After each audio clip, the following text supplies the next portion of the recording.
Bom, então neste momento a gente vai apresentar, né, os participantes do nosso debate de hoje e vai dar início à nossa conversa, né? A nossa conversa parte desse mote de que, ao contrário da situação que a gente vivia no ano passado, né, em que as escolas não estavam funcionando presencialmente, que foi o que deu o ponto de partida para a criação do nosso GT, elas voltaram, mas estão enfrentando muitas dificuldades, né? E dificuldades de variadas ordens, né? Nesse momento, a gente pensou em ouvir o professor Romualdo Portela de Oliveira e o professor Ocimar Alavarce, professores da faculdade, que lidam com questões importantes ligadas às políticas públicas e também à avaliação, né, do sistema e avaliação da aprendizagem, para a gente pensar como as escolas voltaram, o que está acontecendo agora e quais são os desafios que vamos ter que enfrentar, né? Todo mundo que está envolvido com a escola, mas em particular os professores, as professoras, os alunos e alunas. Tá? Então, eu vou chamar para começar a nossa conversa o professor Romualdo, tá? Que vai fazer sua fala, e em seguida o professor Ocimar. Romualdo, é você. Bom, eu queria agradecer o convite, é um prazer estar aqui e já queria me desculpar, eu vou tentar ser bastante fiel ao tempo, mas a gente sempre é mais otimista do que deveria quando a gente faz essas apresentações, né? Eu não fiz tudo o que eu queria e juntei 32 slides, então, dependendo do andar da carruagem e o tempo, eu vou é, pular alguns, né? Para não extrapolar o tempo que me cabe. Eu queria ter uma apresentação trazendo dados disponíveis sobre cada uma das coisas que eu vou falar. Sobre algumas eu não trouxe, mas elas estão frequentando as páginas da imprensa, os levantamentos que têm sido feitos, etc. Então, eu vou dar como suposto, se for o caso, depois eu detalhe, mas eles vão fazer parte das minhas conclusões. Tá? Eu fiz um roteirinho aqui, né, trabalhando com algumas premissas, a situação antes da pandemia, os efeitos da pandemia e algumas indicações de política. Por que eu fiz assim? Porque eu acho que tem problemas que nós tínhamos antes da pandemia que, na grande maioria deles, eles foram acentuados com a pandemia. E tem alguns que, por peculiaridades da pandemia, eles, entre aspas, melhoraram porque eles estão subnotificados, né? E outros, eu diria que são novos no sentido de que eles adquiriram uma intensidade que não existia antes da pandemia, né? Então, algumas premissas de onde eu vou partir. E eu acho que um bom critério, como eu acho que é um critério geral para análise de políticas públicas, é a análise da distância em que estamos da efetivação do direito à educação em relação à realidade. E acho que aí é razoável a gente tomar como referência a Constituição Brasileira de 1988, que é onde se declara o direito à educação com as emendas posteriores que ela teve. Eu tenho gostado muito de trabalhar com uma dicotomia entre exclusão da escola e exclusão na escola, né? Porque eu acho que sintetiza uma mudança importante pela qual passou a educação brasileira. Até meados dos anos 90, o grande tema na educação brasileira era a exclusão da escola e a partir dos anos 90 começou a adquirir mais visibilidade a exclusão na escola. E aí eu divido essa exclusão na escola em dois processos. De um lado, os processos de exclusão direta, né, do progresso no sistema escolar, mediante reprovação, defasagem de idade séria, ou seriedade, né, e abandono, e a exclusão do aprendizado. Quer dizer, ela não é formalizada num retardamento do processo do progresso na escola, mas, na prática, os alunos são excluídos do processo de aprendizado. E aí, para fazer isso, eu acho que é muito importante a gente recorrer à ideia da desigualdade, ao conceito de desigualdade escolar, porque se nós pegarmos no atacado, em alguma medida a gente está progredindo, mas nós temos determinados grupos mais excluídos, né, do que outros, e é importante a gente identificar, inclusive, para desenvolver políticas que tentem focar nesses grupos, né? É claro que as políticas universalistas são preferíveis, né? Mas quando você sistematicamente tem um grupo excluído, você tem que desenvolver diagnósticos específicos desses grupos e traçar políticas direcionadas a esses grupos. Vou começar rapidamente com a definição do direito à educação entre nós. Ela está formalizada no artigo 208 da Constituição, que diz que o dever do Estado com a educação será efetivado mediante a garantia de... Eu costumo sempre chamar a atenção que a Constituição de 88 foi a primeira que distinguiu na nossa legislação dever do Estado e direito do cidadão, né? O dever do Estado, ele é aquilo que o Estado é obrigado a fazer, o que ele tem que garantir, e o direito do cidadão é tudo isso, e a obrigação do cidadão é só o que está previsto no inciso 1. Então, com as modificações que o inciso 1 sofreu, nós temos hoje a educação obrigatória, redigida nos seguintes termos: a educação básica obrigatória e gratuita dos 4 aos 17 anos de idade, assegurada inclusive sua oferta gratuita para todos os que a ela não tiveram acesso na idade própria. Essa modificação foi introduzida pela Emenda Constitucional 59, porque na versão anterior a obrigatoriedade era apenas do ensino fundamental. Eu destaquei em verde aí 2 coisas que me parecem curiosas nessa legislação e que vale a pena a gente mencionar. A segunda é o inciso 2, a primeira é o inciso 2, progressiva universalização do ensino médio gratuito, que se tornou obsoleto. Esse inciso não precisava mais existir, porque ele está subsumido no primeiro. Não tem mais progressiva. A partir do instante da vigência completa da emenda 59, ele caiu. E outro que eu acho uma curiosidade, porque eu tenho me envolvido muito nos debates sobre homeschooling atualmente, o que me espanta é o desconhecimento desse parágrafo 3º do artigo 208, que diz: compete ao poder público recensear os educandos do ensino fundamental, fazer-lhes a chamada e zelar junto aos pais ou responsáveis pela frequência à escola. Isso me parece claramente proibir o homeschooling, e me parece curioso que esse parágrafo do artigo 208 não tenha sido contemplado no debate sobre homeschooling que nós fizemos no Supremo Tribunal Federal, que admitiu a existência do homeschooling a depender apenas da regulamentação. Mas, enfim, são 2 curiosidades marginais à linha mestra da minha argumentação aqui. Bom, como é que a gente avalia a exclusão do direito à educação? Aí eu me valho do Marcel Craé, um autor que eu e o Ocimar compartilhamos, por quem nós compartilhamos a admiração.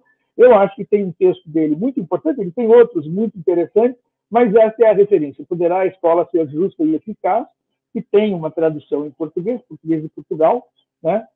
E ele trabalha com 3 tipos de desigualdade, né? A desigualdade de acesso, a desigualdade de tratamento e a desigualdade de resultados.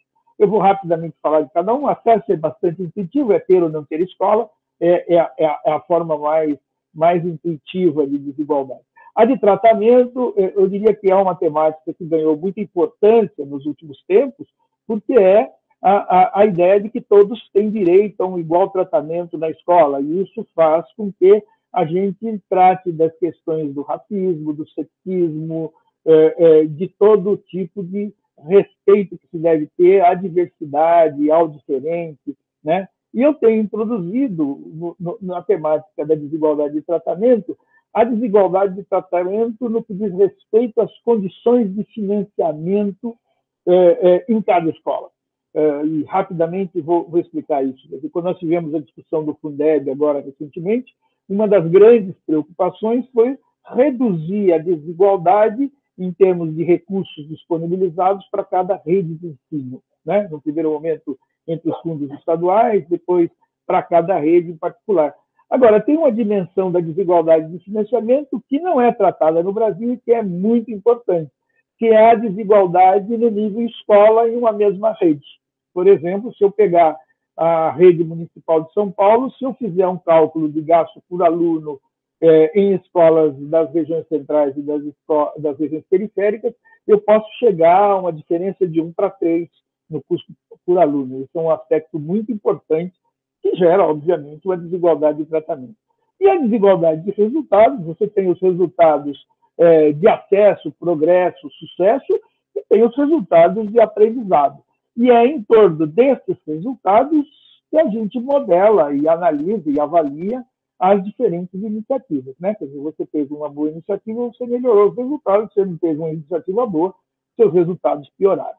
De toda forma, esse é um debate que vale a pena a gente chamar a atenção. Acho que o CRAE faz essa discussão de uma maneira bastante interessante. E há alguns anos, eu e uma ex-orientanda, Gabriela Tomazini Sampaio, publicamos um artigo na Revista Brasileira de Política e Administração da Educação, em que a gente pega esse equacionamento do CRAE e aplica para a educação brasileira. Acho que quem tiver interesse, depois eu cito isso nas referências. Isso aqui é uma organização que a gente deu, porque sobre esse debate de desigualdade, eu tenho recorrido bastante a ele, porque eu acho que no debate sobre desigualdade, eventualmente nós não tenhamos ou não estejamos dando a devida atenção ao que nos cabe.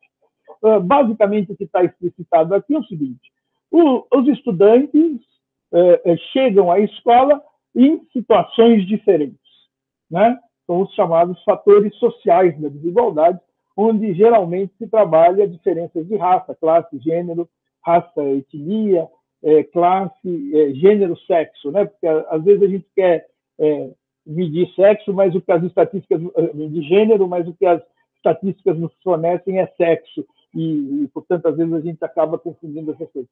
E, ultimamente, a gente tem introduzido também território, né? As desigualdades de território. Mas essas são desigualdades sociais, né? Que têm a ver com renda, condições de vida e tudo mais, né? E que, obviamente, elas se transplantam para o interior da escola.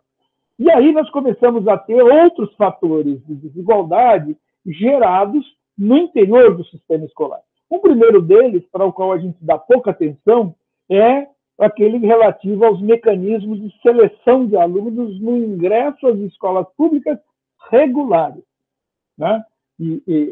Depois, se for o caso, eu detalho isso aqui, mas isso é um gerador de desigualdade muito grande. E aí tem aquilo que a gente tem separado em ações do sistema escolar e ações fora do sistema escolar associadas às condições da família, que, na verdade, trabalham contra a redução das desigualdades, né? Enquanto o sistema escolar ele busca, pelo menos nos seus propósitos, reduzir a desigualdade, essas ações das famílias elas incrementam a desigualdade, né? Quer dizer, são aquelas ações que as famílias têm condições ou não têm condições de tomar em relação aos seus filhos. Por exemplo, tem famílias que podem matricular seus alunos no curso de inglês, no curso de acompanhamento de estudos, enfim, a chamada shadow education, ou educação na sombra, que incrementa a desigualdade e, nesse sentido, torna o trabalho da escola um eterno enxugar gelo. E aí a gente tem distinguido, né, as ações que envolvem a alocação de mais recursos, que no Brasil, em geral, são ações sistêmicas, porque a escola não tem autonomia de gasto diferenciado, é completamente diferente do que você tem nos Estados Unidos ou em outros países, em que a escola é a unidade de despesa, para transformar isso em um termo nosso, e aquelas ações que não envolvem alocação de recursos. E, entre tudo isso, o tratamento das desigualdades de origem pelo sistema escolar. Ou seja, como é que ela trata a questão do racismo, a questão do sexismo, a questão da desigualdade de renda e tudo mais. Por que eu acho importante esse quadro? Porque eu acho que nós temos um tipo de pesquisa até agora que é constatativa. Constatativa no sentido de que constata que a escola reproduz as discriminações ou a desigualdade de origem. Quer dizer, é um resultado muito importante saber que os negros, por exemplo, têm resultados escolares piores que os brancos. Mas isso é, no fundo, a reprodução das desigualdades de origem no interior do sistema escolar. Agora, e portanto, digamos, o desafio do ponto de vista de pesquisa é entender como é que o sistema escolar reproduz essa desigualdade, né? Porque, pelo menos do ponto de vista discursivo, não é um objetivo do sistema escolar reproduzir as desigualdades de origem. Ao contrário, ele faz um discurso de que ele recuperaria ou diminuiria as desigualdades de origem. E aí eu trago aqui um quadrinho que eu gosto muito, que pensando, por exemplo, nos resultados em testes em larga escala, a dependência do nível socioeconômico dos alunos, né? Ou seja, esse gráfico aqui, essa reta que está aí, na verdade, a síntese desses pontos. E cada um desses pontos é uma escola, né? No Brasil, esse é o SAEB de 2009. Ou seja, conforme aumenta o nível socioeconômico, que está aqui no eixo Y, aumenta o nível médio dos resultados dos estudantes das escolas mais afluentes. Ou seja, no fundo, é uma dependência muito grande, né, dos testes em larga escala do nível socioeconômico. Quer dizer, portanto, para se analisar os resultados das provas em larga escala, nós temos que tomar muito cuidado, porque muitas vezes a gente pode estar analisando qualidade, chamando qualidade de renda, né? O que é uma ilusão. É por essa razão que você admite políticas de ação afirmativa no vestibular, por exemplo. O vestibular tem um enviesamento por nível socioeconômico muito alto, portanto, você pode ter compensações, você pode ter políticas de focalização, né? Acho que a gente não pode perder isso de vista, mas tem que ter claro que a escola reproduz essas desigualdades. Bom, e aí eu fiz a separação da minha apresentação entre a situação antes da pandemia e a situação depois da pandemia, porque alguns problemas se intensificaram e é importante a gente ter o diagnóstico do antes e depois. O diagnóstico do antes, eu vou utilizar a PNAD 2019, a Pesquisa Nacional de Amostras de Domicílios do IBGE. E o resultado depois, eu vou usar a PNAD Covid de outubro de 2020. Saíram outras PNADs depois, mas eu não tive a oportunidade de estudá-las com detalhe, e o que eu consegui ver dessas PNADs mais recentes, elas simplesmente confirmam as tendências que já estavam esboçadas em outubro de 2020. E eu tive a oportunidade de coordenar 2 trabalhos para o DICEF, que foram divulgados na forma de 2 cartilhas, uma sobre a exclusão escolar no Brasil e outra sobre trajetórias de sucesso escolar, em que a gente desenvolveu bastante essa análise das PNADs, que é o que eu vou apresentar aqui, né? Então, quando a gente está discutindo a exclusão da escola, nós estamos tratando dos problemas de acesso. E quando estamos tratando da exclusão da escola, nós estamos discutindo os problemas de qualidade que podem se manifestar no progresso, né? Quer dizer, a reprovação, do meu ponto de vista, é também um indicativo de baixa qualidade, né? E os problemas de aprendizado. Então, a primeira coisa que eu acho importante discutir sobre acesso é que, ainda que lentamente, o Brasil vinha melhorando o acesso de crianças e adolescentes à educação compulsória, ou seja, à educação obrigatória dos 4 aos 17 anos, nos termos da emenda 59, né? Então, a exclusão tinha caído entre 2016 e 2019, mantendo uma curva de diminuição da exclusão de 3,9% para 2,7% da população na faixa etária de 4 a 17 anos, né? E isso, digamos, a gente sempre pode deplorar que o ritmo é lento, mas estava acontecendo. E isso significava que 1,1 milhão de crianças e adolescentes em idade escolar estavam fora da escola. E aí, de novo, acho que é importante chamar a atenção que era nos extremos, ou seja, naquelas etapas da educação básica que não estavam atingidas na compulsoriedade antes da emenda 59, ou seja, era na pré-escola, que nós tínhamos 384 mil crianças fora da escola, e os adolescentes de 15 a 17 anos, onde nós tínhamos 629 mil fora da escola. E no caso do ensino fundamental, na faixa etária correspondente ao ensino fundamental dos 6 aos 14 anos, esse número era bem menor, né? Então é importante ressaltar.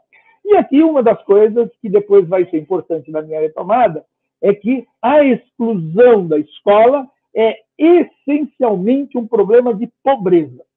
Claro que aí dentro a maioria dos excluídos, a maioria é negro, é índio, mas é basicamente, quer dizer, o elemento das três características, das quatro, né, se eu pensar território, que mais enviesa para estar fora da escola é pobreza.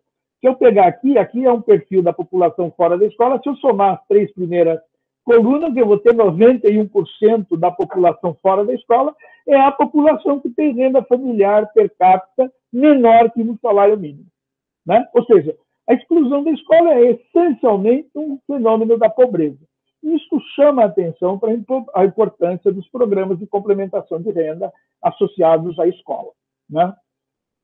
E a exclusão na escola, aí eu diria o seguinte, claro que a reprovação induz ao abandono, a reprovação cria a defasagem de seriedade, a defasagem de seriedade induz o abandono, induz nova reprovação, mas a desgraça original é a reprovação.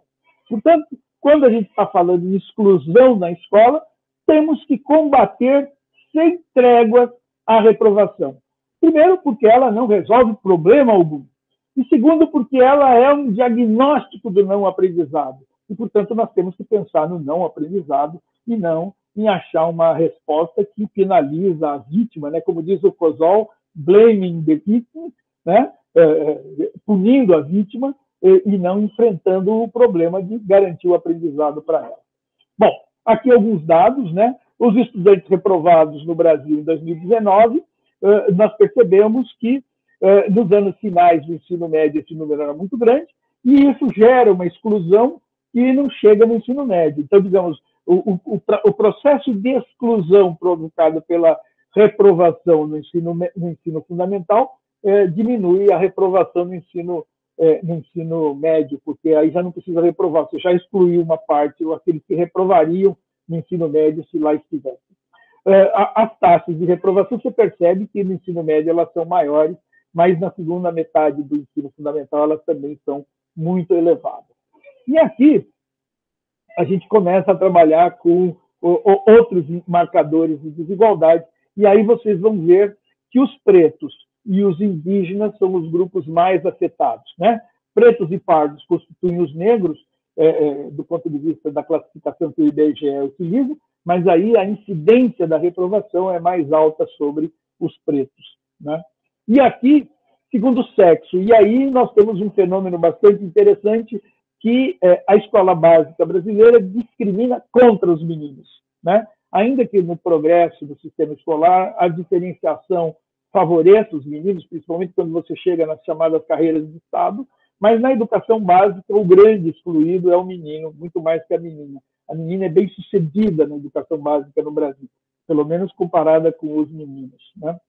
Bom, e aí o semiárido, a Unicef trabalha diferenciadamente com dois biomas no Brasil que são muito interessantes. É o semiárido, né, que reúne aproximadamente 1.200 municípios com taxas pluviométricas mais baixas, e é bastante interessante para perceber como os resultados do semiárido são muito piores do que a média brasileira. Da mesma maneira, o outro bioma que eles usam, que é a Amazônia Legal, que está nesse novo quadro aqui.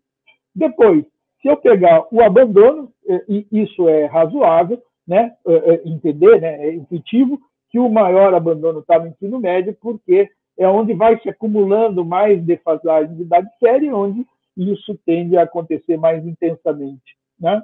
Aqui as taxas, né, do ponto de vista percentual, aqui de novo sobre as populações, vocês vão ver que a taxa de abandono da população indígena é bem maior do que a média, mas a população indígena quantitativamente é pequena no sistema escolar brasileiro. Portanto, se eu pensar nos grandes contingentes, de novo eu vou ter a população preta mais excluída, né? Abandona mais que as demais, ainda que a parda seja muito alta.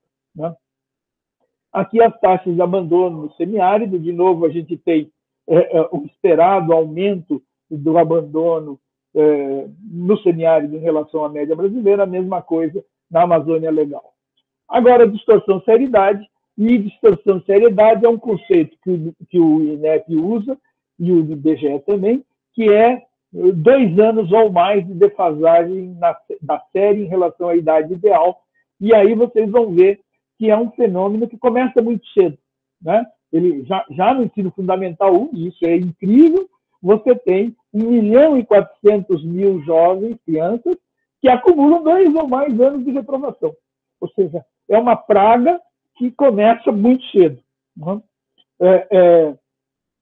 E aqui as taxas de distorção seriedade, aí de novo esperado que essa distorção seja maior no ensino médio, porque ela é cumulativa. E de toda forma, 21% dos jovens brasileiros que estão no ensino fundamental e médio estarem com 2 anos ou mais é assustador e é uma demonstração do desastre que é a nossa educação básica do ponto de vista da garantia do direito à educação para todos.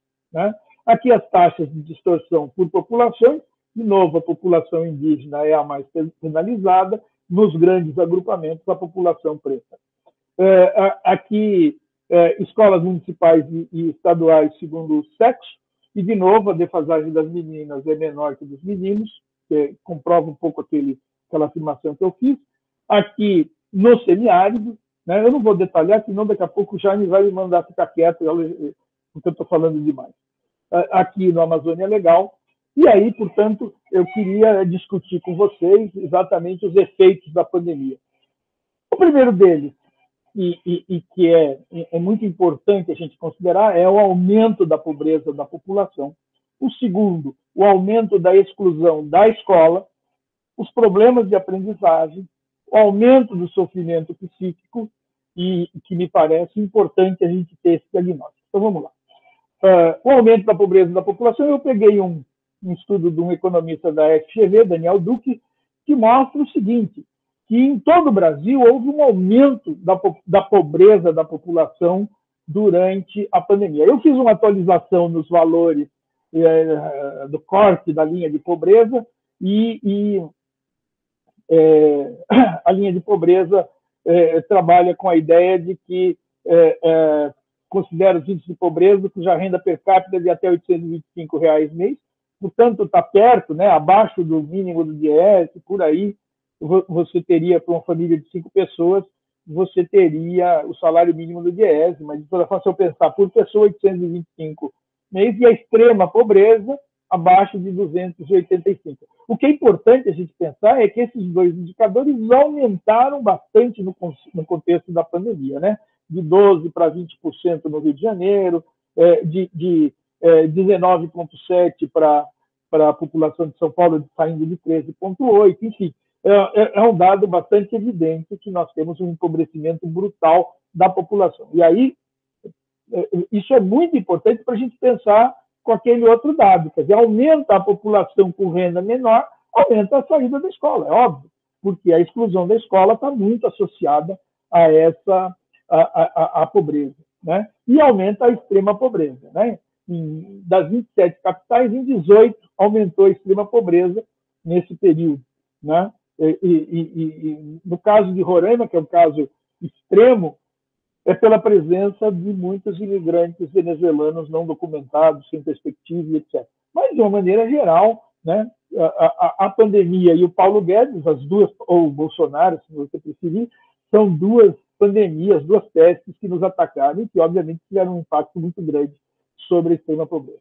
E aí, sobre a exclusão da escola. Esse quadro a gente fez com a PNAD Covid e que a gente tenta ser didático com duas coisas, né?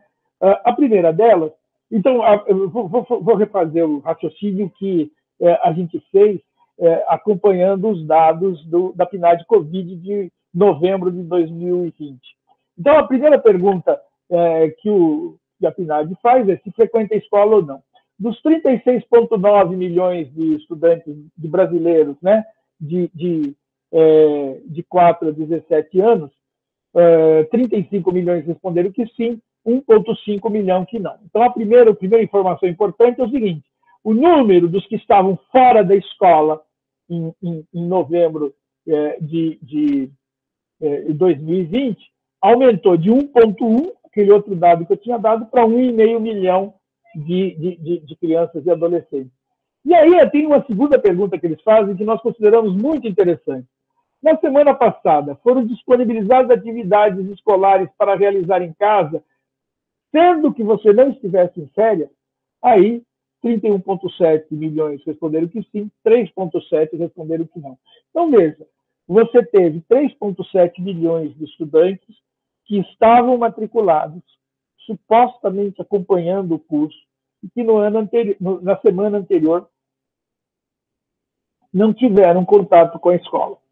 Significa que esses 3,7 são potenciais evadidos, né? Por isso que a gente começou a trabalhar com o número. Na verdade, depois a gente desconta esses 124 mil que são estudantes do ensino médio que já concluíram o ensino médio e têm 17 anos, né? E nós chegamos ao número que a gente acabou divulgando, que foi de 5,1 milhões de crianças fora da escola ou com vínculo precário com a escola, que é uma das consequências da pandemia.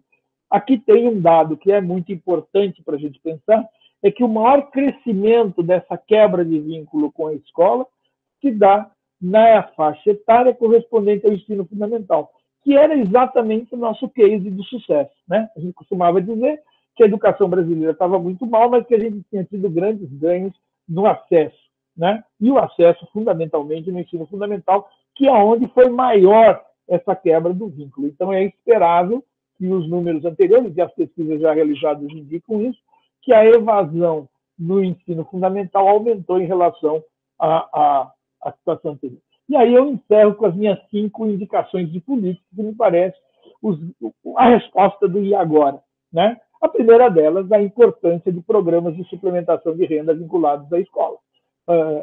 Isso me parece absolutamente necessário. Quer dizer, Auxílio Brasil, Bolsa Escola, Bolsa Família, o nome não tem muita importância, mas tem importância que tenha que ser uma coisa substantiva, regular, para combater o empobrecimento da população e isso vinculado à escola.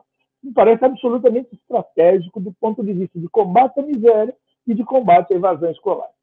O segundo ponto é o busca ativa escolar, quer dizer, são as iniciativas do sistema escolar para localizar os estudantes que estão fora e fazer com que eles retornem. Mas isso não pode ser uma atividade que não implique numa mudança da escola para que ela altere aquelas condições que fizeram com que o estudante se evadisse. Quer dizer, a evasão não se dá só por renda, se dá muitas vezes por incompatibilidade do estudante com a escola. Quer dizer, se a escola não muda, ela vai continuar produzindo evadidos. Então, a busca ativa tem que estar associada a um processo de modificação da escola. Terceiro ponto, combate aos processos de exclusão no interior da escola. Quer dizer, nós temos que intensificar o combate à reprovação, né? Nós temos que enfrentar o desafio do aprendizado e cada vez mais chamar a atenção e combater essa cultura de que a boa escola é a que reprova. Não, a escola que reprova exclui, não ensina, não presta, né? A escola boa é aquela que não reprova e ensina. E enfrentar o problema do aprendizado de forma pedagógica e não burocrática. Eu acho que existe, claro, 2 anos de pandemia, 50% da população sem acesso a nada, porque não tinha computador, não tinha Wi-Fi, etc. É óbvio que nós tivemos prejuízos pedagógicos. E não podemos voltar à escola e falar assim, bom, agora vamos cumprir o calendário desse ano, que significa 200 dias, e vamos para frente. Não é isso, né? Houve prejuízo pedagógico, nós temos que ter uma reorganização curricular que dilua esses conteúdos em 2, 3 anos, ou seja, que o processo de recuperação disso que não foi ensinado seja feito, diluído do ponto de vista pedagógico, levando em consideração a necessidade de aprendizado de cada um. E aí eu queria trazer dois temas novos que a pandemia colocou na ordem do dia. O primeiro deles diz respeito ao sofrimento psíquico, né? Tem aumentado brutalmente o número de crianças e adolescentes com depressão, com diversos distúrbios de comportamento decorrentes da situação de isolamento social que a pandemia gerou. E, portanto, essa questão do acolhimento, né, do combate ao sofrimento psíquico no âmbito da escola, me parece absolutamente central para os próximos anos. Né? E, inclusive, aqui tem um dado que a primeira vez que eu vi me chamou muito a atenção. O suicídio entre crianças e adolescentes no mundo todo está caindo e no Brasil está aumentando, né? Ou seja, está se tornando já um problema de política pública, né? Como ele é em alguns países. Por exemplo, o índice de suicídio de crianças e adolescentes no Japão, da população no Japão em geral, é muito alto. Então você tem toda uma discussão de políticas públicas de combate ao suicídio em alguns países. No Japão, eu fiz um levantamento de literatura para um estudo que eu estava fazendo, que me pareceu que tem muita coisa já, porque é um problema sério. E outro que me parece óbvio, que é a que a pandemia colocou na ordem do dia, a necessidade de aumentar a conectividade de escolas públicas, de acesso gratuito à internet. Vamos ter que retomar aquela política do computador de $100, etc. Ou seja, a educação não vai deixar de ser presencial, mas certamente a experiência da pandemia acentuou muito a necessidade do recurso à tecnologia como um complemento importante dos processos de ensino-aprendizagem.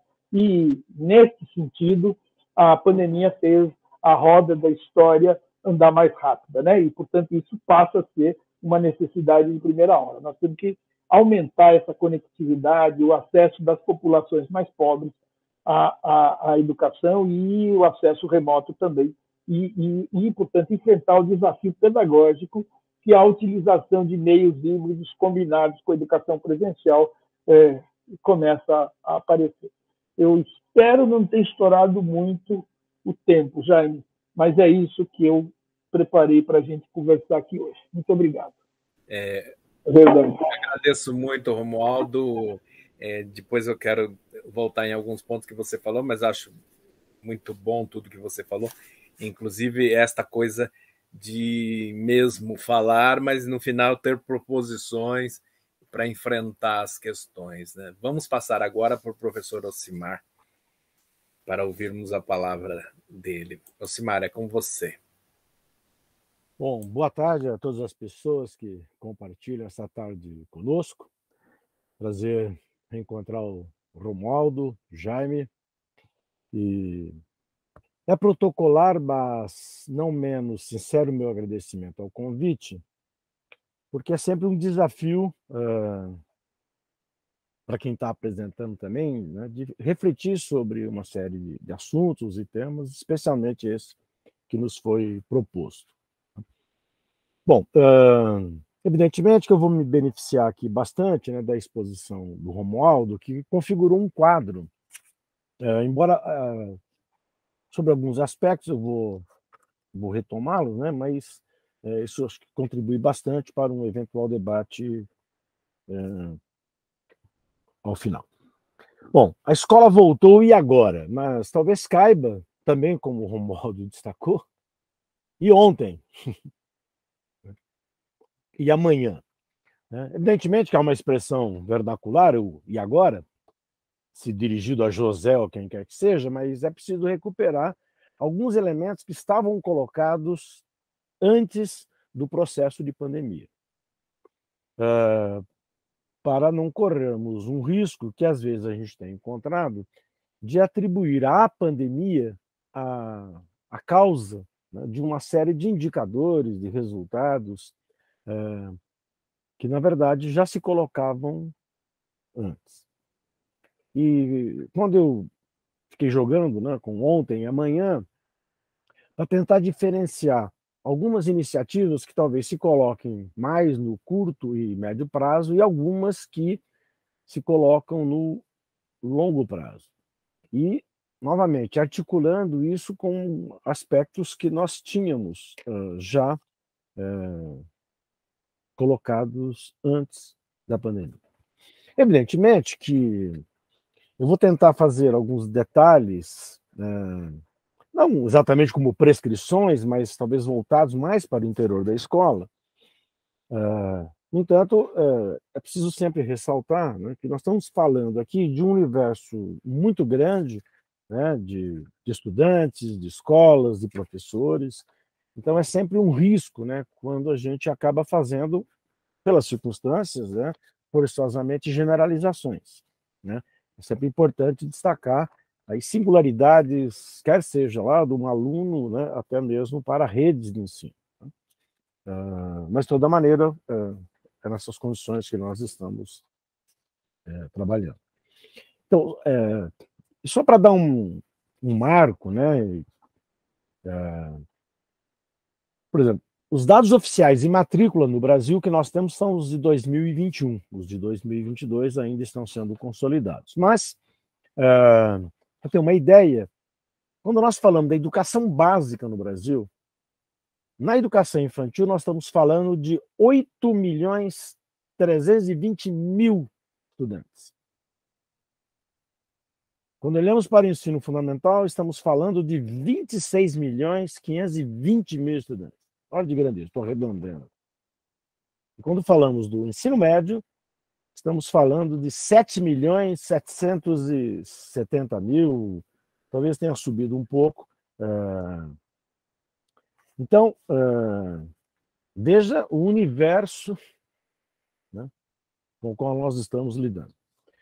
Isso não diminui responsabilidades, nem deve arrefecer os nossos ânimos.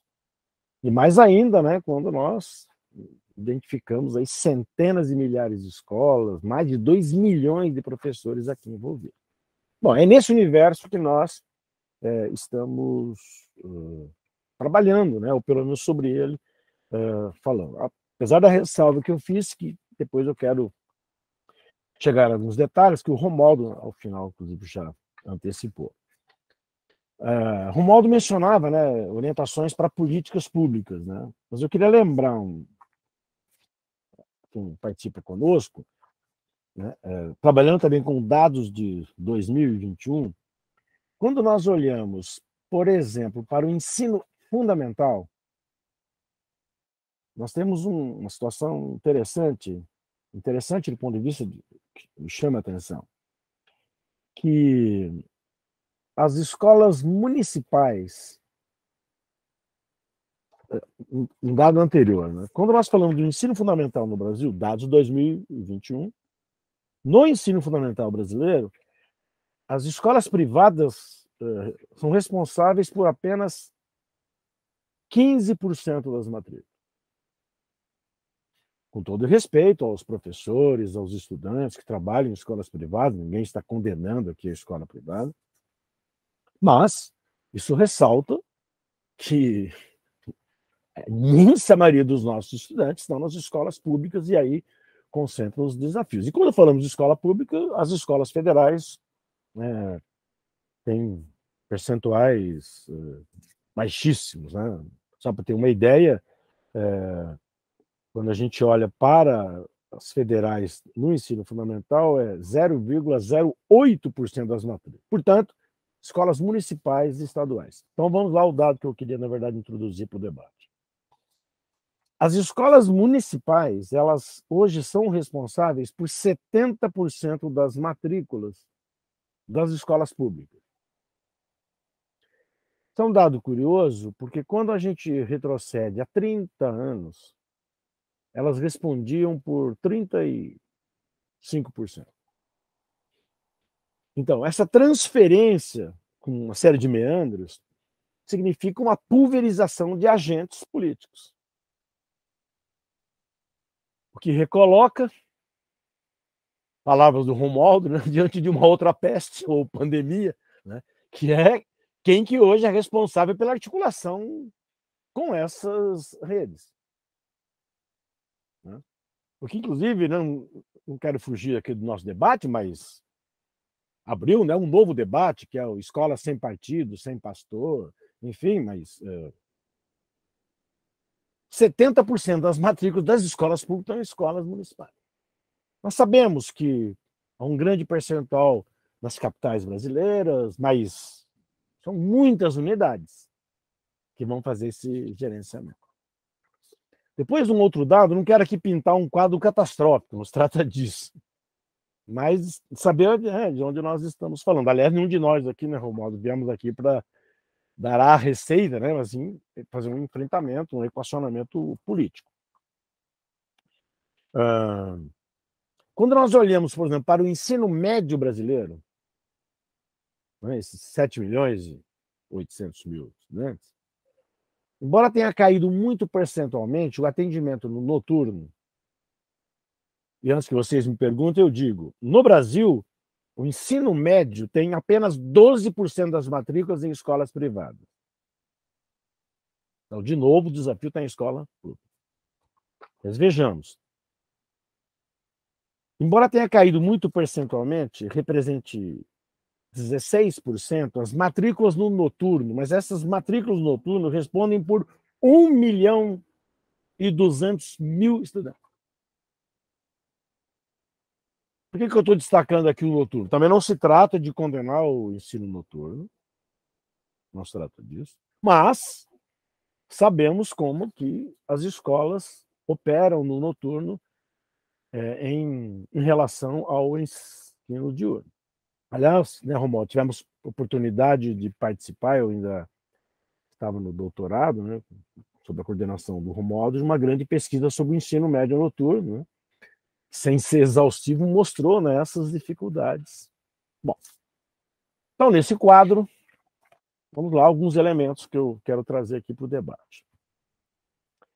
Bom, então vamos começar a trabalhar de novo com o título, né? A escola voltou, estou supondo aqui que professores e estudantes voltaram às atividades presenciais após um período, como bem lembrou também o Romualdo, né?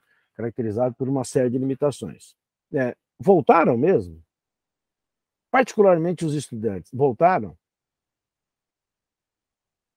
Eu quero fazer uma observação, até por uma coincidência de algumas escolas nas quais, né, nós desenvolvimos um projeto a partir do GEPAV, né, que é o grupo que eu coordeno na Faculdade de Educação, e mesmo com a decisão de muitas redes, especialmente no caso onde eu estava, né, frequentando a escola por conta dos projetos, a decisão política de voltar não foi seguida por uma parcela expressiva dos estudantes.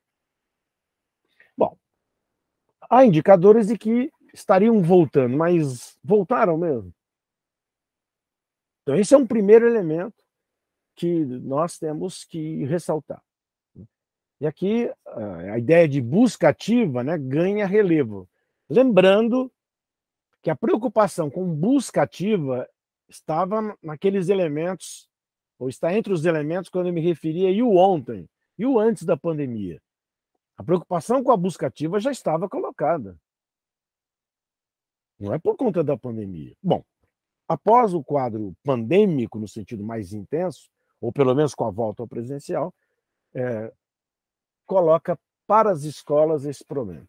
Por que eu estou falando aqui o para as escolas? Evidentemente que isso tem que ser uma iniciativa de políticas públicas, nas redes, por isso eu ressaltei o grande número de escolas municipais, que significam muitas secretarias, mas há um elemento que vai desaguar lá na escola. Para quem pensa em implementação de política, né, como vários estudos têm destacado, é preciso incorporar na implementação da política os vários agentes nos seus vários níveis, até chegando àqueles que estão, como chama a literatura, né, do nível da rua.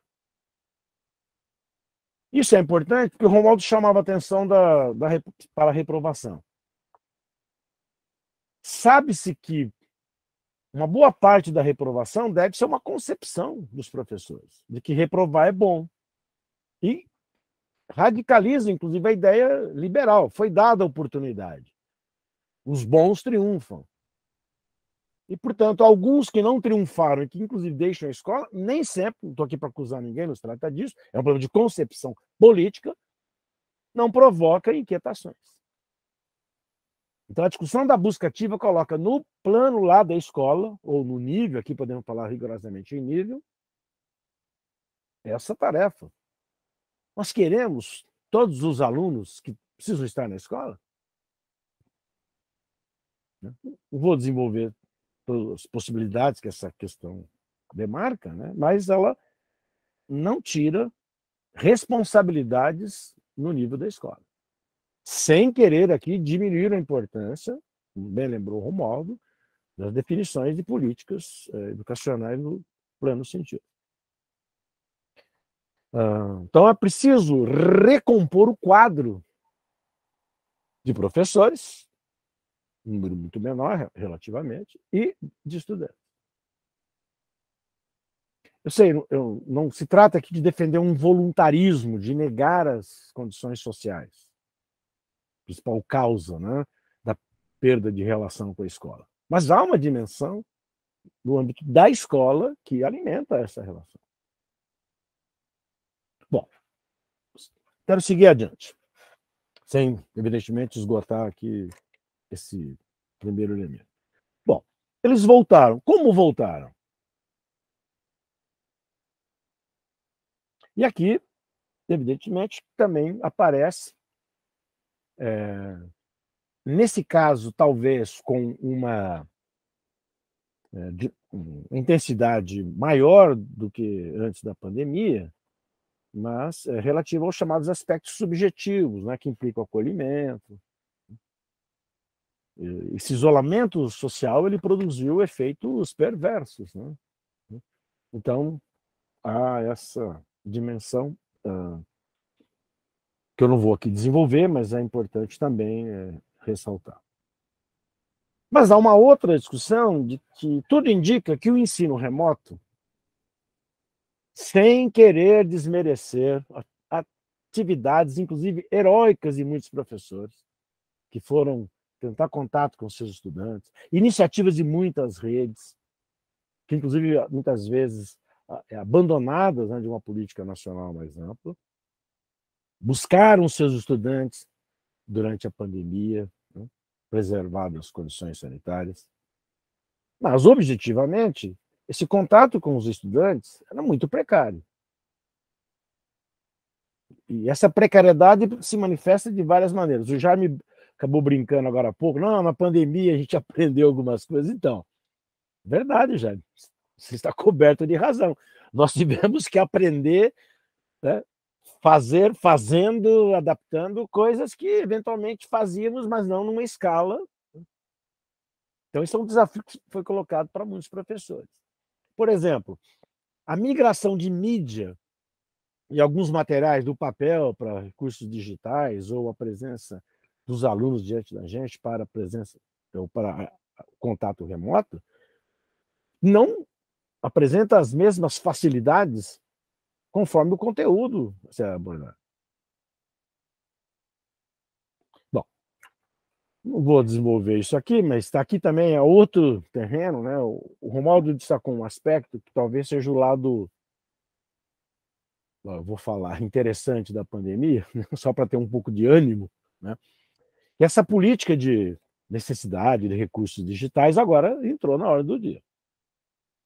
Mas eu quero lembrar, eu participo do Comitê Científico da Pesquisa TIC Educação e há mais de 10 anos nós participávamos de pesquisas com publicações todos os anos, alertando para isso. Mas isso parecia uma coisa assim, quase que marginal. Isso a pandemia colocou na ordem do dia. Bom, mas vamos aqui a um outro elemento para responder a como voltar esses estudantes. Então, os indícios que nós temos, e aqui eu vou citar um, que é o SARESP, que publicou resultados dos testes aplicados no final de 2021. E aqui eu vou falar particularmente de dados de uma pesquisa que nós conduzimos, que, aliás, amanhã vai ter a defesa de um TCC na FEUSP, utilizando testes adaptativos informatizados para leitura nos anos iniciais, que mostraram o seguinte, que esses 2 anos de pandemia, na média, pouco acrescentaram à aprendizagem dos estudantes naquilo que os testes padronizados conseguem captar, sempre deixando claro os limites desses testes. E o SARESP e a nossa pesquisa mostrou que os alunos, mais no início do ensino fundamental, foram os mais prejudicados. Isso faz sentido, porque são estudantes que mal tinham começado a sua escolarização, né? Se até universitários muitas vezes têm dificuldade para desenvolver uma autonomia no processo de aprendizagem, quiçá com crianças muito pequenas. Então, isso indica que em geral, né, está para sair aí os resultados do SAEB, mas indicam que, do ponto de vista especialmente da capacidade de leitura, que é uma competência incontornável, chamemos de letramento, não importa, né? porque é uma competência transversal, além das implicações sociais, é uma competência decisiva para a escolarização. Não há disciplina, não há conteúdo escolar que, de alguma maneira, né, fuja dessa ancoragem à leitura, e tudo indica que essa capacidade desses estudantes, que retornam agora, elas estão praticamente em patamares de 2 anos atrás. Isso significa que eu estou trabalhando com um aluno do 5º ano que está com a capacidade de leitura do 3º, só para facilitar aqui o nosso entendimento. Bom, mas como tem o fator desigualdade, que o Romualdo bem lembrou, eu alertei, né, que falar depois dessa exposição ajuda, então me poupa aqui. Né? Isso está distribuído desigualmente. Estou falando aqui em resultados médios. Então, para alguns, isso é pior ainda. Por quê? Porque há 2 anos já tinham patamares preocupantes. Não, por isso eu lembrei do "e o ontem". Bom, então nós temos um problema que é identificar como esses alunos voltaram. Não confundamos, sem querer tirar a importância. Realizar atividades na escola não significa necessário e forçosa ou mecânica automaticamente aprender. E dependendo da atividade, como ela é tratada nos seus resultados, não necessariamente agrega a aprendizagem que se considera importante. Aliás, esse é um dos problemas, né, Romualdo, com relação à reprovação. Porque muitas vezes a reprovação é porque o aluno não fez, mas não ter feito não quer dizer que não aprendeu. Além de outros problemas. Bom, então, diante disso, é preciso demarcar algumas coisas. Primeiro, não há recuperação, embora seja um termo que a gente usa, o Romualdo também usou daqui a pouco, mas pode ficar tranquilo, Romualdo, isso é um vício de linguagem, né? Eu cheguei até a escrever sobre isso, mas no último período, para a aprendizagem não há recuperação. Não se recupera o que se teve. Então, e a aprendizagem, a rigor, não se perde, salvo condições muito especiais. O problema é como desenvolver a aprendizagem a partir do que os estudantes têm hoje. E, de novo, e o amanhã? Porque trata-se do seguinte, e aqui é um drama. Os alunos estão voltando. Os que estão entrando agora no 1º ano do ensino fundamental, esses têm, pensando que eles praticamente não vão ter reprovação, né, sendo aqui otimista, eles vão ter 12 anos pela frente. Então, eles têm uma condição temporal de trabalhar com seus colegas e professores, mas que no outro extremo, pensemos nos alunos que em 2022 estão entrando na 3ª série do ensino médio. E que, a considerar os resultados do SARESP, eles têm 1 ano de escola, não é um ano civil, para desenvolver, para chegar a patamares, vamos chamar aqui de adequados ou satisfatórios. Então, eles têm 1 ano para desenvolver o que, em tese, teriam feito já em 3 ou mais, né? Então, isso significa que, com todas as situações intermediárias, e aí, de novo, como eu alertei no começo, apesar dos dados gerais aqui, que é uma tarefa que vai ter que se manifestar em cada escola. Por isso eu comecei indagando para fazer isso. Como voltaram? Porque nós vamos ter que, a partir desses patamares do retorno, organizar o currículo da escola em relação a esses estudantes. E aqui ganha densidade esse debate, porque aqui não importa o valor médio. É a diferenciação. Isso não foi a pandemia que criou. Essa preocupação ela já estava colocada antes. Como trabalhar com os alunos, como usar os resultados da avaliação do ano anterior. Estou falando aqui de avaliações da própria escola. Além daquelas, eventualmente, das medições em larga escala. Então, aqui, talvez se concentre o desafio das escolas. O Azanha, num texto brilhante, aliás, os textos do Azanha eram brilhantes, mas em Proposta Pedagógica e Autonomia da Escola, ele indagava para que a autonomia da escola? Ele avançava dizendo, com todo respeito à autonomia financeira e regimental, a grande justificativa para a autonomia da escola é para organizar a sua tarefa educativa. E essa tarefa educativa, ela pressupõe um projeto. E um projeto, além de delimitar onde nós queremos chegar, é de onde nós partimos também. Então, como voltar esses estudantes e onde nós queremos chegar. Só que onde nós queremos chegar, e aqui, de novo, sendo otimista, né, pressupondo que queremos o sucesso de todas as crianças, tem um tempo para ser realizado. Então, aqui talvez seja um drama, né, porque as escolas têm, conforme o ano escolar, menos tempo ainda para realizar esse trabalho. Mas quero destacar que antes da pandemia, nós já tínhamos resultados extremamente preocupantes. Extremamente preocupantes. Eu vou dar um dado aqui. A distorção idade-série, no primeiro ano, ou primeira série do ensino médio, é de 33%.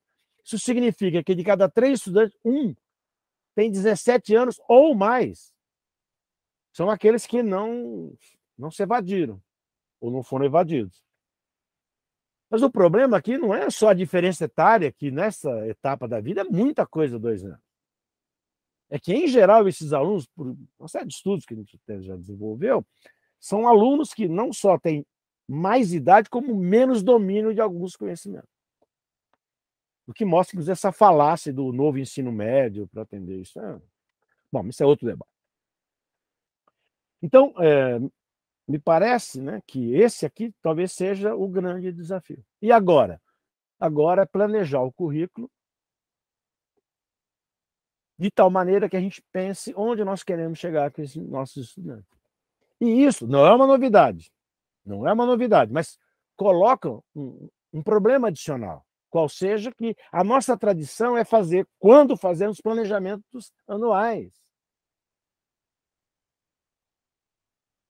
Trata-se agora de reavivar uma ideia que nós temos que pensar essa grande unidade pedagógica que é o ensino fundamental e o ensino médio. Eu estou aqui não trabalhando com a educação infantil, porque tem algumas particularidades e também ficaria ingovernável aqui esse debate, do meu ponto de vista, da exposição. Não de quem nos assiste, que certamente teria capacidade de acompanhar. Bom, então, nesse quadro, né, para ir terminando, nós temos que ressaltar alguns mais aspectos. Bom, e quero destacar 2. Que Romualdo também já havia passado por eles, mas eu gostaria de também enfrentá-los. Que é a demarcação de distinção entre diferença e desigualdade. A diferença ela pode se dar, por exemplo, no desempenho dos estudantes, né? Então, eu posso pegar nota da FUVEST, do Enem, SAEB. Então, eu posso ter estudantes com diferenças, né? Um sabe mais, outro sabe menos. Bom, não que isso não deva produzir incômodos. Incômodos que, por exemplo, levaram o CRAE a publicar esse livro. Aliás, Romualdo, esse livro tem talvez um subtítulo que seja a coisa mais interessante que eu já li, que é da igualdade de oportunidades à igualdade de resultados. Ainda que possa parecer uma provocação, como o próprio CRAE esteve aí conosco algumas vezes, reconhece, mas ele diz que para alguns conhecimentos a escola tinha que ter praticamente a igualdade. Ora, então essa diferença ela pode suscitar uma série de debates. Agora, e a discussão da desigualdade? A desigualdade é quando algum fator faz com que uns tenham mais, outros menos. Então, isso faz com que, por sua vez, desafios adicionais sejam colocados para a escola que quer, de fato, sucesso dos seus alunos. Porque esses fatores são predisposições, inclusive, que os estudantes acabam tendo, né? E sem defender aqui um voluntarismo absoluto da escola, mas na perspectiva de enfrentamento, que alguns alunos têm determinadas características, né, ou alunas, e que elas exigem atenção da escola. Então, por exemplo, né, ser menino, ser menina, ou quaisquer outras combinações que se possa fazer de gênero, enfim, né, que está produzindo resultados diferentes. Mas quando a gente começa a associar determinados resultados a determinados grupos, isso exige uma atenção especial da escola. Por exemplo, estudos, né, da nossa colega Marília Carvalho, aí, ou da Paula Lousano, né, que foram identificando que meninos negros, né, são mais enviados para as atividades de reforço, por exemplo, ou reprovam mais. A menos que alguém prove que, ao nascer menino negro, nasce, né, irreversivelmente com menor capacidade, né, não sendo isso, bom, tem alguns fatores sociais e escolares que alimentam. Isso configura uma desigualdade. Quer dizer, eu tenho lá eu hierarquizo os meus alunos e vou identificar uma coloração diferenciada mais em cima, mais embaixo. Então, é importante que a escola tenha, de alguma forma, né, uma apreensão desse desafio. E, para terminar, um debate que ele não desapareceu, evidentemente, mas que ele volta, inclusive, tem um projeto de lei na Câmara dos Deputados em relação à promoção automática. Uma senhora, uma deputada, está apresentando um projeto para acabar com a promoção automática. Bom, isso é estarrecedor, porque o que a gente encontra no Brasil, ainda que decaindo ao longo dos anos, mas são taxas de reprovação, porque o abandono vinha sendo muito reduzido, mas taxas de reprovação que produzem números gigantescos de alunos que não vão tendo sucesso escolar. E que isso vai se acumulando, que depois vai aparecer nas taxas de distorção da série. Então, isso abre um debate que é mais do que o problema de aprovar ou reprovar, que é o problema de base, qual seja, de alguma forma já mencionei, garantir que os alunos aprendam. Porque aqui nós temos que reconhecer um elemento. A maioria dos alunos que são reprovados, eles têm, pegando como grupo, tá? Eles têm aprendizagens ou aprendizados menores do que os que são aprovados. Ora, isso por um lado, então, mostra que não haveria injustiça dos professores e professoras. Estão aprovando quem sabe mais, reprovando quem sabe menos. Mas isso, por sua vez, não elimina um problema. Como os professores decidem sobre, ou declaram sobre as aprendizagens dos seus estudantes? E pesquisas que a gente tem conduzido e uma literatura, né, sobre o tema mostram que, muitas vezes, a avaliação que os professores conduzem, embora sendo sobre a aprendizagem, acaba sendo sobre uma série de outros aspectos. Participação na aula, entrega de trabalho, a tarefa de casa, etc. Que são aspectos importantes. É importante registrar isso. Mas eles não indicam a aprendizagem. E acabam levando portanto, a uma apreciação muito subjetiva, né? Então, é configurado um quadro em que muitos alunos são reprovados porque receberam notas ou conceitos inferiores aos considerados necessários, que não têm a devida, a gente chama de validade, né? Ou seja, eu digo que eu estou dando uma nota, um conceito sobre a aprendizagem, mas estou combinando uma série de outras coisas. E, finalmente, como a maioria dos professores tem alunos que são reprovados porque, de fato, tem desempenho menor, isso retoma, portanto, o problema seguinte: o que a escola faz com a aprendizagem desses estudantes? Lembrando que as crianças e jovens estão na escola obrigados. É uma obrigatoriedade. Eu não sei se o aluno gosta ou não da escola. Isso é irrelevante do ponto de vista da lei. Não sei se o aluno tem interesse na escola. Isso é problema nosso, dos profissionais da educação. A criança não está ali porque ela gosta da escola. Eu posso até perguntar clinicamente para a criança, para fazer inferência sobre a sua relação subjetiva com a escola, mas isso não determina nada em relação ao seu sucesso escolar, a partir da resposta que ele me deu. Então, voltemos. Colocar no centro do problema, algo para ser pensado, os aprendizados dos nossos estudantes é decisivo. Isso dialoga, então, e a escola voltou. E aqui, escola, sobretudo, os seus estudantes. Né? E aí a peculiaridade desse período de ensino remoto é que eles devem tudo indica, os dados que nós dispomos até o momento, eles voltaram com aprendizagens muito abaixo daquilo que se considerava necessário, adequado para cada uma das séries escolares. Então, nós temos que, nesse quadro, ressaltar a importância de enfrentar, né, esse desafio da aprendizagem.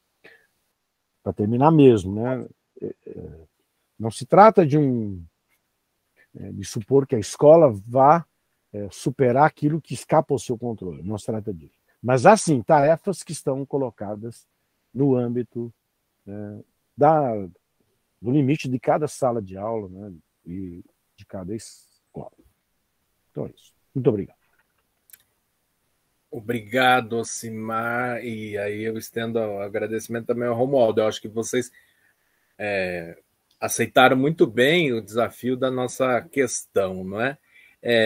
Nós não temos muito tempo, eu andei passando lá pelo YouTube, não tem questões exatamente, mas tem algumas preocupações das pessoas. Eu vou tentar expressar uma preocupação que eu tenho, né?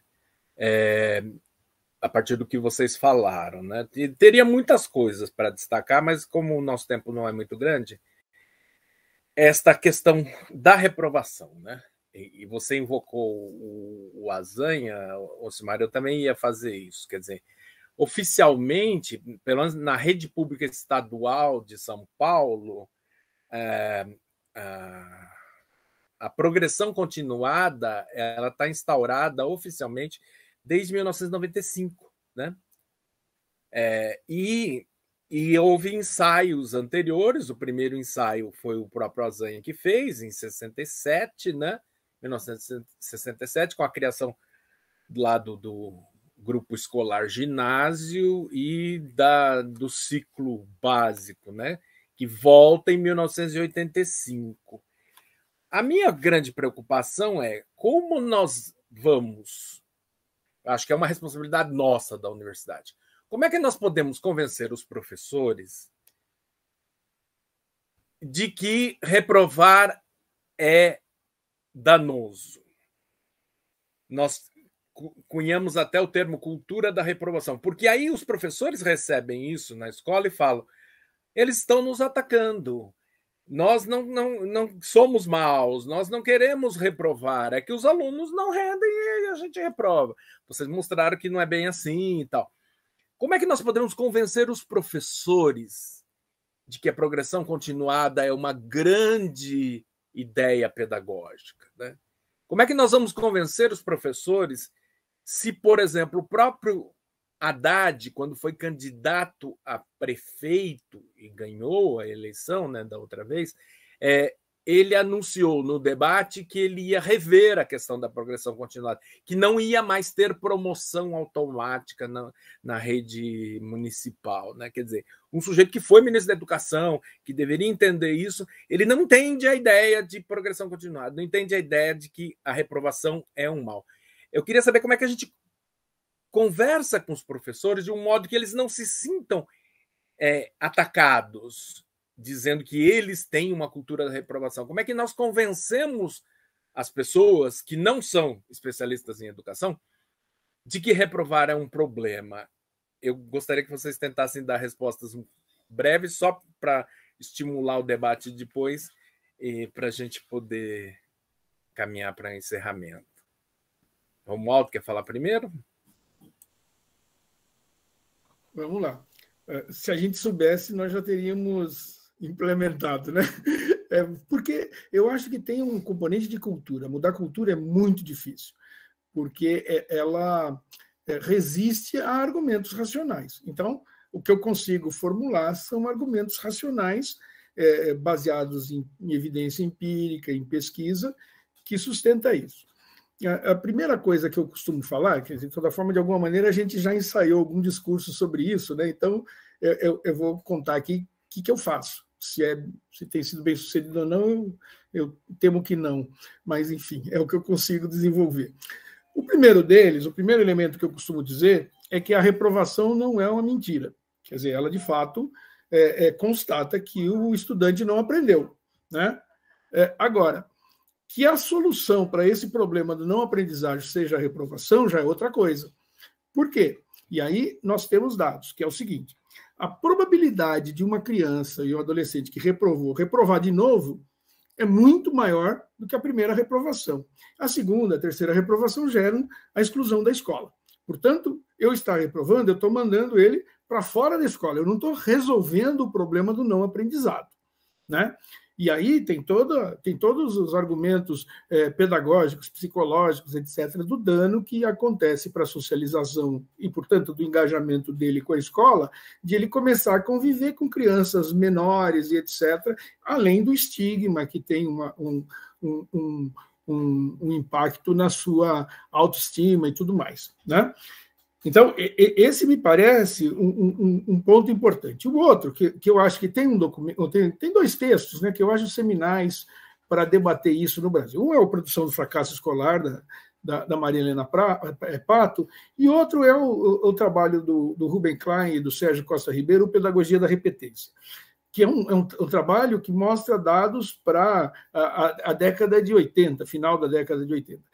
E são estarrecedores, né? Eu sempre uso como linha de corte na discussão o ano de 1990. Né? Em 1990, 53% das crianças do primeiro ano reprovaram. Né? Em 1990, de cada 100 crianças que começavam o primeiro ano, 22 chegavam no oitavo ano. Ou seja, o ensino fundamental era um grande funil. E aí o dado que o Sérgio Costa Ribeiro e o Ruben Klein desenvolveram, que é mais estarrecedor. Estes 22% que chegaram ao oitavo ano, chegaram em média depois de 11 anos. Ou seja, carregando 3 reprovações na média. Né? E isso, e isso não significava, se eu penso para o conjunto, melhoria no aprendizado de ninguém, ao contrário. Né? Ou seja, o processo da reprovação, eu gosto muito do livro lá do Jonathan Kozol, Blaming the Victim, que é basicamente trabalhando sobre a questão do racismo, mas é a questão do seguinte: você culpa a vítima. Né? Portanto, não enfrenta o problema de que é uma responsabilidade da escola ensinar.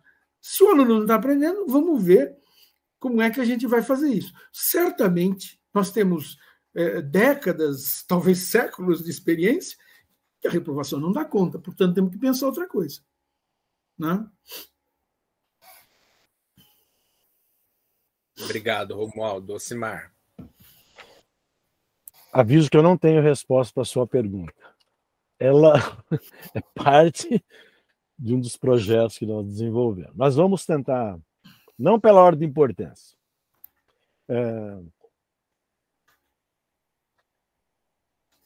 O Florestan Fernandes dizia que quase nenhum país do mundo teve o que o Brasil teve. O quê? Genocídio. Bom, o Brasil é um país que, para se constituir, organizou genocídio de outros povos, de outras nações. Sem precedentes. Nenhum país dependeu, do ponto de vista econômico, da escravidão como o Brasil. O Brasil, no século XVII, exportava seres humanos escravizados. Era uma commodity. Pensem nisso. O Brasil, a terceira característica, teve até o advento da República a coroa praticamente tendo as terras que ela distribui. Aliás, começa logo no começo, com capitanias hereditárias. É que os herdeiros não se sentiram animados para vir aqui reclamar a herança. O Florestan dizia, olha, nessas condições, tem outras, mas essas 3 características, você tem que criar um manto de convencimento de que isso é correto. E, entre outros elementos, a própria escolarização ela já é restrita e ela tem que se justificar para a escolha dos melhores, daqueles que, de alguma forma, ao ascenderem, justifica toda uma série de atrocidades que, de alguma forma, legitimam que quem não tem acesso à terra, quem é escravizado, quem é indígena, não tem valor, inclusive pode deixar de existir. Estamos agora assistindo, né, os ataques em terras indígenas, né, por exemplo. Onde eu quero chegar com isso? Que a escolarização no Brasil, não que não exista algo parecido em outros países, mas não com a mesma intensidade. Ela foi se revestindo de um mecanismo extremamente intenso de seleção social. Uma das pesquisas, na época que eu fazia doutorado aqui, sob orientação da professora Sandra Zacchia, uma pesquisa de campo, uma professora da rede estadual, ela, é uma fala que está registrada, ela diz: como pode ser boa uma escola que aprova todo mundo?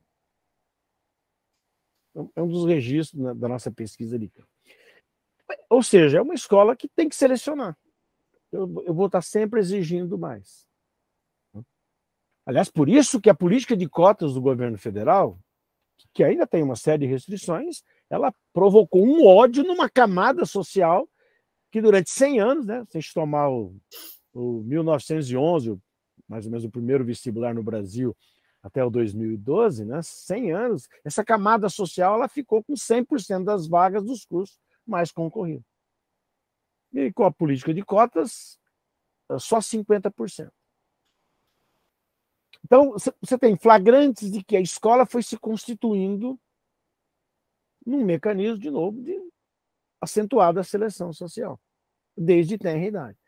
Ao mesmo tempo, por uma série de razões, que agora não vem o caso, não temos tempo, você foi tendo políticas públicas, né, educacionais para democratizar a escola, para ampliá-la, etc, etc. E, inclusive, focando nesses mecanismos, por exemplo, de reprovação. Vamos lembrar, a primeira experiência brasileira de promoção automática está fazendo 100 anos, foi com a reforma Sampaio Dória. Né? Nem a reforma, nem ele duraram mais que um ano no cargo, né? Ele no cargo e a política na sua execução. Mas, em vez de o Sampaio Dória não era ninguém de esquerda, algo do tipo. Então, isso é importante porque penso, né, que seria uma tradução do que o Romualdo chamava de uma cultura, que é muito difícil. Bom, como mudar isso?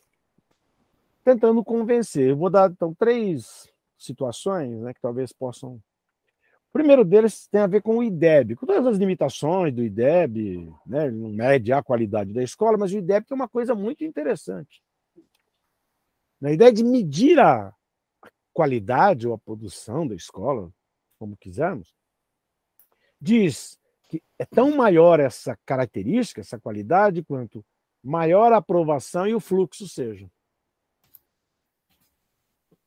Então você tem que ter uma combinação. Então você tem que chegar com desempenho em leitura e matemática, que é algo bastante defensável, ainda que isso não esgote todo o trabalho escolar, por isso que aí não está toda a qualidade, mas não é nada desprezível.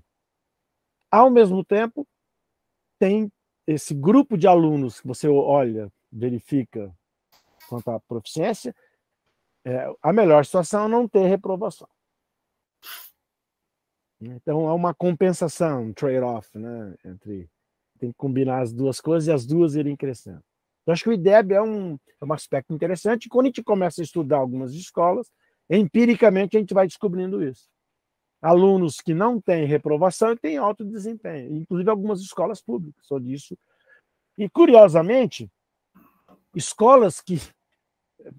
é o óbvio, mas escolas que começaram a se preocupar com o aprendizado de seus estudantes.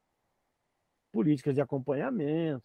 Então, acho que o IDEB é uma outra que a gente está desenvolvendo como parte de um dos projetos, inclusive o Residência Pedagógica, que nós terminamos, que é a ideia da nota interpretada pedagogicamente. Que e nós temos uma escola, tem uma pelo menos, escola pública de verdade, então, que desenvolveu isso empiricamente, um acompanhamento nosso, embora a escola quase que com autonomia, que é o seguinte: quando eu atribuo uma nota ou um conceito, eu digo o que sabe aquele estudante. Isso é interessante porque o foco sai da nota ou da letra do conceito para essa declaração. Então, isso força os professores, mas tem que ser construído com os professores, a descrever o que sabem os seus alunos. Isso elimina pelo menos aqueles aspectos chamados não cognitivos do processo de avaliação. Aspectos importantes, como o clássico participação em sala de aula. A participação em sala de aula é muito importante, né? Nós somos professores, sabemos disso, mas a participação em si não é a aprendizagem. Aliás, uma participação de estudante pode revelar que ele não aprendeu. Quando ele, por exemplo, apresenta um conceito, né, impróprio para aquele debate ou coisa do gênero. Bom, e um terceiro exemplo, aí é um dado mais empírico, né, que infelizmente eles pararam de ser divulgados, mas é facilmente recuperável, que é de uma experiência que eu pessoalmente tive antes de vir aqui para a USP, na prova São Paulo, que nós fizemos o seguinte, é uma replicação de pesquisas, que aliás o próprio CRAE utiliza, que foi o seguinte, no final dos anos iniciais, por exemplo, e é uma experiência que naturalística, né, porque ela ocorreu sem interferência, manipulação de seres humanos, por exemplo, mas a gente observa, no final, por exemplo, dos anos iniciais, alunos que estão com uma proficiência considerada insuficiente. E nós verificamos que uma parte dele, pelos seus professores, uma parte foi aprovada, e a outra parte reprovada. Então, no ano seguinte, uma parte estava repetindo o ano e a outra estava numa série a mais. Um ano depois, vamos observar o que aconteceu. Os alunos que foram promovidos ganharam sensivelmente mais proficiência. E os que ficaram reprovados cresceram muito pouco. Então, isso empiricamente demonstra que esse poder que a reprovação, a ser seguida pela repetência, tem, não se confirma. Agora, mais do que isso, já me parece assim, que você tem que fazer também um combate que é político, né? O que significa a exclusão, ou combinado com esses experimentos. Me permita um segundinho, só para acrescentar. Uma coisa curiosa, a Emília Ferreiro, que muitos aqui talvez conheçam, ela parte do desenvolvimento daquilo que acabou sendo chamado de construtivismo, não vamos agora discutir o termo, tal, mas tem a ver com o seguinte, a Emília Ferreiro, quando ela começa a trabalhar com resultados de aprovação no início do nosso ensino fundamental, ela chega à seguinte conclusão, que as professoras brasileiras tinham uma concepção, segundo ela, equivocada de alfabetização, que trabalhavam esse domínio sobre a escrita de forma binária, lê, não lê, escreve, não escreve. E ela vai dizer, não é assim. Ainda que você possa definir pontos de não lê ou não escreve, quase que de forma absoluta, até, por exemplo, escreve ortograficamente, há situações intermediárias. E quando eu trabalho tudo ou nada, quem não tem tudo, eu coloco na conta do não tem nada. E, em geral, eu reprovo esses alunos. Por isso que você mesmo mencionava o ciclo básico, né? O que o ciclo básico, uma experiência limitada, 2 anos, procurou desenvolver? Olha, as crianças que estão apresentando algumas limitações em relação àquilo que nós gostaríamos que elas tivessem, ao final do primeiro ano, nós temos que continuar trabalhando com elas. Porque quando eu reprovo essa criança, ela vai repetir, ela passa a ser tratada como quem está começando do zero. Com muita idade, não é só 1 ano, quando nós somos muito novos ou muito velhos, 1 ano passa a ser muita coisa em nossas vidas. Então, essa foi uma experiência, né, que em muitos lugares se consolidou. Né? Então, ao invés de eu reprovar a criança, então, não se está dizendo que os professores não estão identificando o problema. A questão é o que eu faço com isso. E que, inclusive, eu tenho que desenvolver estratégias, né, ao longo do processo letivo e não esperar lá o último dia do ano para tomar a decisão, que aí, então, faz o que fazer, só dar notícia para a família. Mas, em suma, Jaime, essa sua pergunta ela está sendo enfrentada, né? Mas eu acho que ela é como convencer os professores. Eu acho que nós, lá na faculdade, tentamos convencer nossos alunos, mas não é muito fácil. Não. Mesmo alunos ingressantes da pedagogia já vêm com essa ideia. Eu trabalho numa das disciplinas que eu dou no primeiro ano com um texto do CRAE justamente sobre isso, né? Sobre a questão da reprovação, etc. Eu acho que a gente tem que encaminhar para o encerramento. Eu quero só fazer uma outra provocação, mas aí vocês nem precisam responder, porque é uma provocação que eu estou tentando fazer no âmbito do próprio GT em defesa da escola pública. O Ocimar, quando mencionou dados a respeito das escolas privadas, ele disse: ninguém está aqui condenando as escolas privadas. Eu, pessoalmente, condeno, e eu acho que nós vamos ter que começar no Brasil uma campanha pela abolição das escolas privadas, pelo seu encerramento e proibição terminante, porque ela é um fator de reprodução da desigualdade e, portanto, do meu ponto de vista, ela tinha que ser proibida na Constituição. Não pode ter, todo mundo tem que estudar na escola pública. Mas isso sou eu, que sou muito chato, tá bom? Se vocês quiserem ainda mais uma palavrinha só para se despedir, a gente encerra em seguida. Ou, se não, só dizer tchau. Romualdo? Você sabe que a gente, tendo oportunidade, fala, né? Ele nos provocou. Dado que uma das nossas características é falar, né? Eu queria encerrar agradecendo o convite, é um prazer revê-los, interagir com vocês, e queria fazer duas observações bem simples. O querido Vitor Paro escreveu um livro, Por que os Professores Reprovam, que é bastante interessante, vale a pena, mas ele tem uma frase que eu gosto muito, que ele diz assim: se a boa escola é a que reprova, o bom hospital é o que mata, né? Já que é para radicalizar o discurso, né? Mas, de toda forma, acho que é uma mudança de cultura, e isso se faz com uma combinação de convencimento e experimento prático, né? E isso é uma coisa que leva tempo. Sobre a tua questão, Jaime, você não está isolado. Agora eu não sou capaz de lembrar quando, tem um editorial do The Guardian que defende o fim das escolas privadas na Inglaterra. Ainda que o que seja a escola privada lá seja um pouco diferente daqui, eu acho que é um debate. Agora, como eu estou muito envolvido nesse debate do homeschooling, eu costumo sempre lembrar que qualquer argumento que eu use contra o homeschooling vale contra a escola privada. E agradecer a oportunidade. Muito obrigado. Bom, reitero o agradecimento ao convite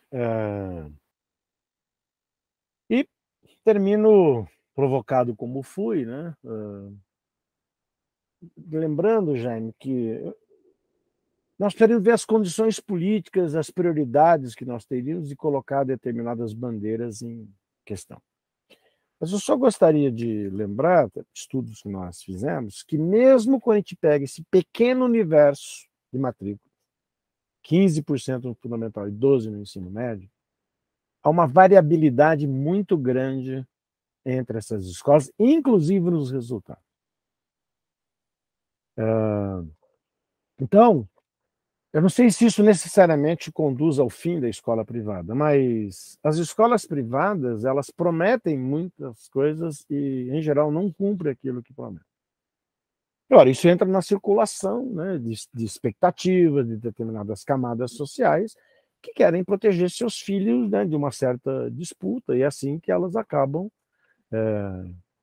vicejando. Quando eu digo que eu não condeno, né, eu disse, né, estou condenando muitos colegas que trabalham como professor nessas escolas, ou muitas famílias que, inclusive, fazem grandes sacrifícios para manter seus filhos nessas escolas, né? Agora, de toda maneira, esses números de matrículas, como eu quero recuperar aqui, ressaltam que o gigantesco desafio está colocado na escola pública, né? E que, talvez mesmo com a eliminação formal dessas escolas, né? O Romualdo lembrava, né, do shadow education, né? Ele vai continuar existindo. Quer dizer, as famílias é uma disputa, né? Agora, se a gente consegue ter boas políticas, né, para essa imensa quantidade, isso paradoxalmente trará parcelas significativas que hoje estão nas escolas privadas, né? E agora, de toda maneira, é um debate, né, que está colocado.